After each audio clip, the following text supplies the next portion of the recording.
Daerah tujuan wisata DTW Jatiluwih ramai dikunjungi wisatawan mancanegara. Menurut pantauan tim liputan, wisatawan yang berkunjung sebagian besar wisatawan Eropa karena memasuki high season dan juga wisatawan delegasi World Water Forum.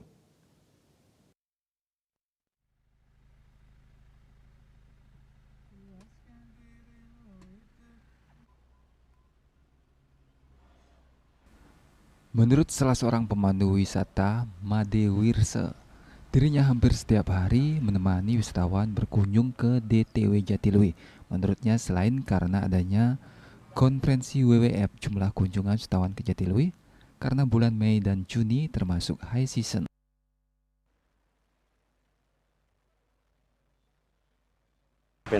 Tamu-tamu Riki ampun. Ya untuk di sini lumayan.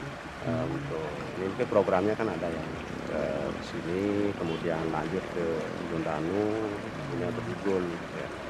Kia ada kaitannya dengan tamu sekarang dengan WWF konferensi lebih banyak sekarang ya. Enggak, memang kebetulan ini bulan seasonnya untuk Eropa, Pak. Untuk season Eropa sekarang mulai mungkin bulan Mei lah sampai bulan September. Ya. Dan juga WWF-nya kan bulan ini diadakan.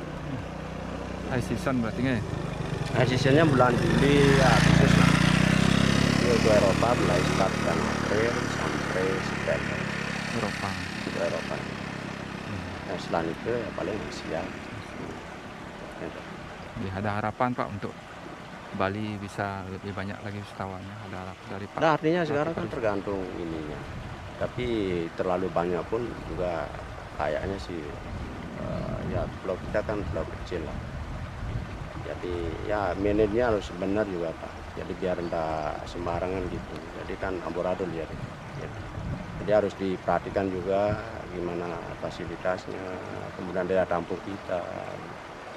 Tapi yang kalau bisa kan ya yang turisme tamu yang berkualitas.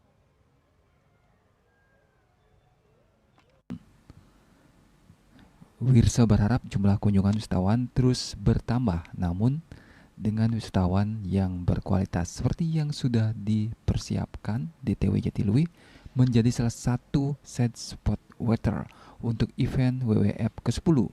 Direncanakan Presiden Joko Widodo dan delegasi WWF diagendakan mengunjungi DTW Jatiluwih.